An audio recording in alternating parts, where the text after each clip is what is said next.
नमस्कार दोस्तों, आप सबका स्वागत है हमारे YouTube चैनल पर। सो बेसिकली आज हम बात करने वाले हैं डायबिटीज़ हिस्ट्री के बारे में। और इसका अगर आपने पहला पार्ट नहीं देखा है तो इसका पहला पार्ट का जो लिंक है वो आपको आई बटन में मिल जाएगा। उस वीडियो को जरूर देखिएगा ताकि इस वीडियो को समझने में आपको काफ़ी आसानी हो। आज हम बात करने वाले हैं कि पहले के ज़माने में शुगर का जो टेस्ट है वो किस तरह से होता था और उसका जो ट्रीटमेंट है वो किस तरह से करते थे। मैं अपने बारे में बता दूँ, मैं एक फार्मासिस्ट हूँ, मेरी खुद की मेडिकल शॉप है और अक्सर मेरे यहाँ पे जो लोग हैं वो डायबिटीज़ और बीपी की जो मेडिसिन है वो लेने आते हैं।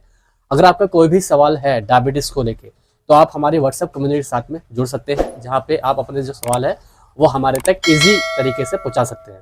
सो आइए वीडियो को स्टार्ट करते हैं। पहले के ज़माने में सिम्टम बेस्ड ट्रीटमेंट किया जाता था, यानी कि सामने वाले पर्सन को अगर बहुत ज़्यादा यूरिन आ रहा है, बहुत ज़्यादा भूख लग रही है और उसका वजन कम हो रहा है तो इसके आधार पर माना जाता था कि इसको डायबिटीज़ हो सकता है।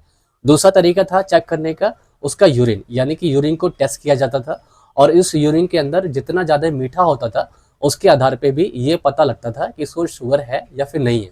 लेकिन इन दोनों ही मेथड के अंदर एक कमी थी, हमें ये तो पता लग जाता था कि शुगर है, लेकिन कितना शुगर है ये हमें नहीं पता लगता था। जब साइंस आगे बढ़ती है, टाइम आगे बढ़ता है, सन 1900 के आसपास एक साइंटिस्ट आते हैं, वो एक टैबलेट्स बनाते हैं और उस टैबलेट को यूरिन सैंपल में डाला जाता है। और जैसे ही वो टैबलेट्स यूरिन सैंपल के अंदर जाती है और यूरिन को गर्म करते हैं तो उसका जो कलर है वो चेंज होता है और चेंज होने पे ये कंफर्म होता है कि सामने वाले पर्सन को डायबिटीज़ है या नहीं है। इसके अलावा उस यूरिन का जितना ज़्यादा डार्क कलर होता था उसके आधार पे भी हमें ये पता लगता था कि इसको कितना ज़्यादा डायबिटीज़ है। इसके अंदर भी एक कमी थी कि सामने वाले पर्सन को सिम्टम तो है डायबिटीज़ के, लेकिन जब उसका यूरिन टेस्ट करते थे तो उसमें उनको शुगर नहीं निकलता था। साइंस आगे बढ़ती है, टाइम आगे बढ़ता है और 1913 के अंदर एक साइंटिस्ट आते हैं और वो एक ब्लड शुगर टेस्ट बनाते हैं जिसके जरिए से ब्लड में कितना शुगर है ये हमें पता लग जाता है। इस रिसर्च के आने के बाद में पूरी दुनिया के अंदर डायबिटीज़ की पूरी परिभाषा ही चेंज हो जाती है। डायबिटीज़ के ट्रीटमेंट करने का जो तरीका है वो पूरी तरह से चेंज हो जाता है और अब ये मान लिया जाता है कि इंसुलिन की कमी की वजह से ही जो डायबिटीज़ है वो होता है। इसके बाद में 1970 में ग्लूकोमीटर आते हैं और ग्लूकोमीटर के अंदर हमें सिर्फ एक ब्लड ड्रॉप की जरूरत पड़ती है जिसके जरिए से हमें पता लग जाता है कि शुगर की कितनी मात्रा हमारे ब्लड के अंदर अवेलेबल है। सन 1900 आसपास 4 साइंटिस्ट मिलकर इंसुलिन की खोज करते हैं और सबसे पहले वो इंसुलिन बनाते हैं, लेकिन जो इंसुलिन है वो कामयाब नहीं होता, वो किसी वजह से फेल हो जाता है। उसके अलावा वो फिर दूसरी बार ट्राई करते हैं और इस बार वो इंसुलिन जब बनाते हैं तो सबसे पहले ट्राई वो 14 साल के बच्चे पे करते हैं क्योंकि उसको डायबिटीज़ होता है और उसके जो रिजल्ट है वो बहुत अच्छे मिलते हैं। और जब ये खबर पूरी दुनिया में फैलती है तो उनको बहुत तारीफ मिलती है और अब ये कंफर्म हो जाता है कि जो डायबिटीज़ है वो पूरी तरह से इंसुलिन की कमी की वजह से ही होती है। और इसके अलावा साइंस आगे बढ़ती है, ट्रीटमेंट आगे बढ़ते हैं। 1950 के अंदर एक ऐसी टैबलेट आ जाती है जहाँ पे अब आपको इंसुलिन के इंजेक्शन की जगह आप टैबलेट खाओगे तो भी आपका पेंक्रियाज इंसुलिन प्रोड्यूस कर देता है आसानी से। लेकिन यहीं पे बहुत सारे ऐसे साइंटिस्ट थे जो कि ये मानने को राजी नहीं थे कि सिर्फ और सिर्फ इंसुलिन की कमी की वजह से ही शुगर होता है।